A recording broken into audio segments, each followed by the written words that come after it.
નહીંતર અમને એની હદ દેખાડતા આવડે છે અત્યારે. સનાતનને શર્મસાર કરનારો કિસ્સો અમદાવાદના સરખેજના ભારતી આશ્રમમાંથી સામે આવ્યો છે. એક યુવક દ્વારા આરોપ લગાવવામાં આવી રહ્યો છે કે આશ્રમમાં ઈકા બાપુ નામના એક વ્યક્તિ દ્વારા તેની ઉપર શારીરિક શોષણ કરવામાં આવ્યું છે. તેને બંધ રૂમમાં લઈ જવામાં આવ્યો, ત્યાં તેના કપડાં ઉતારવામાં આવ્યા, જબરદસ્તી તે બાપુએ તેને હસ્તમૈથુન કરાવડાવ્યું, બેડ ઉપર મને સુવડાવી અને મારી પાસે અશ્લીલ કામ કરાવડાવ્યું છે. અને હવે આખી ઘટનામાં જ્યારે યુવક હિંમત રાખીને પોતાના માટે અવાજ ઉઠાવી રહ્યો છે, જ્યારે યુવક પોલીસ સ્ટેશનમાં ફરિયાદ દાખલ કરાવવા ગયો ત્યારે પોલીસે એવું કહ્યું કે આ મામલે ગુનો દાખલ નહીં થાય. હવે પીડિત પહેલાથી જ આ મામલે જ્યારે લડી રહ્યો છે એવામાં એક વ્યક્તિ છે તેના દ્વારા યુવક અને જે યુવક માટે તેમની સાથે લડી રહ્યા છે એવા અતુલ દવેને જીવલેણ ધમકીઓ આપવામાં આવી રહી છે. સંતોને ટાર્ગેટ કરવા માટે ખાસ કરીને આ બધું બંધ કરી દે, નહીંતર આવનારા સમયમાં તેમનું અત્યંત વિકટ અને ઘોર પરિણામ આવશે. સાવચેત કરવા માટે મેં વિડીયો બનાવ્યો છે, માટે સાવધાન. આખી ઘટના શું છે તેના વિશે વિગતે ચર્ચા કરીએ. નમસ્કાર, તમે જોઈ રહ્યા છો ચક્રવાત ન્યૂઝ. હું આપની સાથે હેમંત.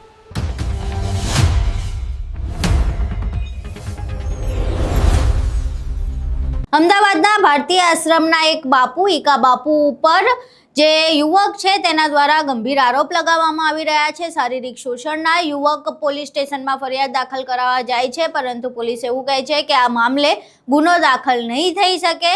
હવે પીડિત પહેલાથી જ પરેશાન છે એવામાં એક અનનોન વ્યક્તિ આવે છે અને પોતાને બ્રહ્મ સમાજનું હોવાનું જણાવે છે. એવું કહે છે કે હું બ્રહ્મ સમાજનો છું અને સંતોની સેવા કરવી એ અમારા ધર્મનું કામ છે. એટલે જે અતુલ દવે જે આ પીડિતને મદદ કરી રહ્યા છે, તેમની સાથે કાયદાકીય લડતમાં સાથ આપી રહ્યા છે, તેમને અને આ યુવકને ધમકી આપવામાં આવી રહી છે અને એવું કહેવામાં આવી રહ્યું છે કે જો તમે સંતોને બદનામ કરવાનું બંધ નહીં કરો તો પછી તમારી જોવા જેવી થશે. આ સિવાય તે જીવલેણ હુમલો કરવાની પણ ધમકી આપે છે.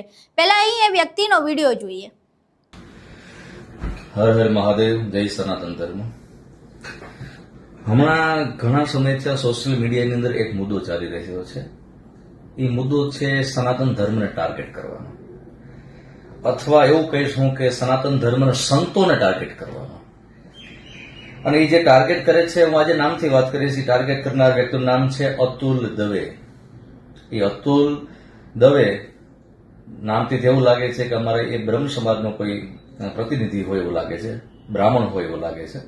તો આજે જો બ્રાહ્મણ જ હોય તો આજે હું એટલું જ કહેવા માંગીશ, તો બ્રાહ્મણ હોય તો આ સાચા બ્રાહ્મણના લક્ષણ નથી. બ્રાહ્મણ હોય તો સંતની સેવા કરે, સંતના સમર્થનમાં વાત કરે, નહીં કે સંતના વિરોધમાં.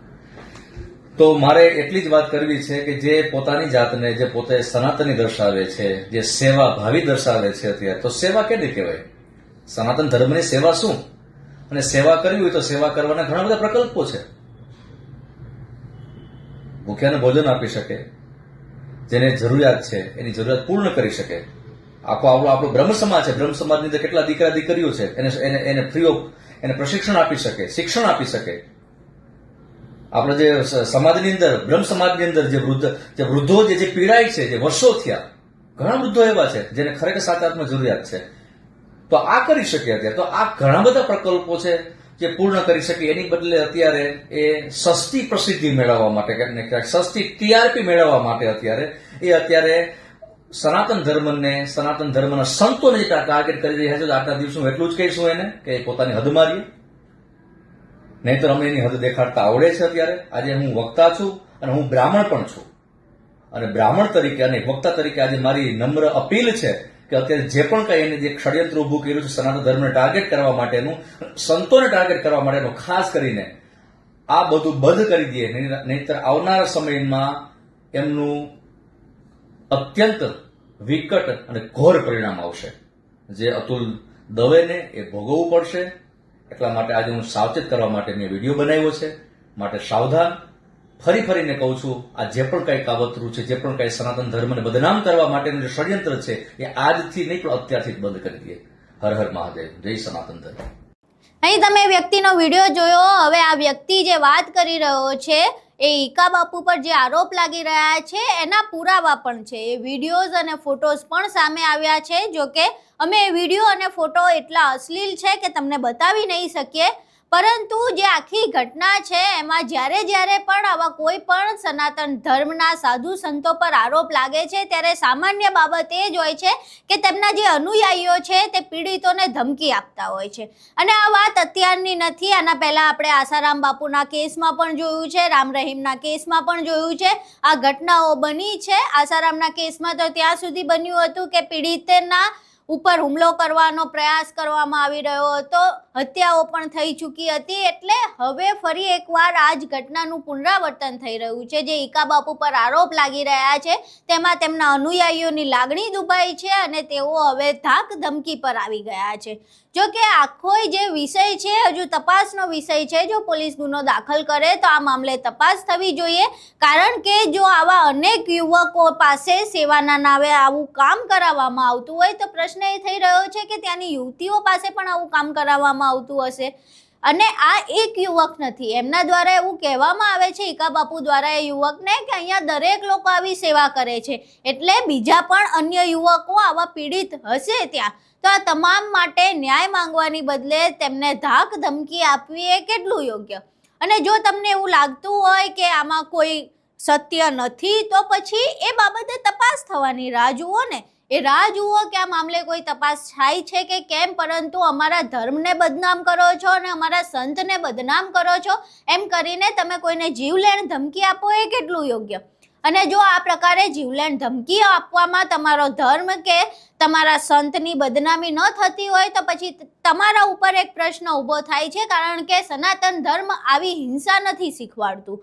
તો પછી તમે જે હિંસાના માર્ગ ઉપર જઈ રહ્યા છો એ પણ એક મોટો પ્રશ્ન છે કે ખરેખર તમે ધર્મની રક્ષા કરવા માંગો છો કે પછી તમે કોઈ સંતને છાવરવા માંગો છો. આખી ઘટના તમે જોઈ, જે વ્યક્તિ દ્વારા હુમલાની ધમકી આપવામાં આવી રહી છે એ પણ તમે સાંભળ્યું. હવે આખી ઘટનામાં ઈકા બાપુ ઉપર કોઈ તપાસ થાય છે કે કેમ, અમદાવાદના સરખેજમાં રહેલા ભારતીય આશ્રમ ઉપર કોઈ તપાસ થાય છે કે કેમ, એ ચર્ચાનો વિષય છે. જો કે હજુ સુધી ભારતીય આશ્રમ તરફથી આ સમગ્ર મામલે કોઈ પણ પ્રકારની પ્રતિક્રિયા આપવામાં નથી આવી. એ પ્રતિક્રિયાની પણ રાહ જોવાઈ રહી છે. પરંતુ આખો વિડીયો જોયા બાદ તમારું આ ઘટનાને લઈને શું માનવું છે, તમારા મંતવ્યો અમને કોમેન્ટ બોક્સમાં જરૂર જણાવજો. વિડીયો પસંદ આવ્યો હોય તો વિડીયોને લાઇક કરજો, શેર કરજો અને અમારી ચેનલને સબસ્ક્રાઇબ કરવાનું ભૂલશો નહીં. નમસ્કાર.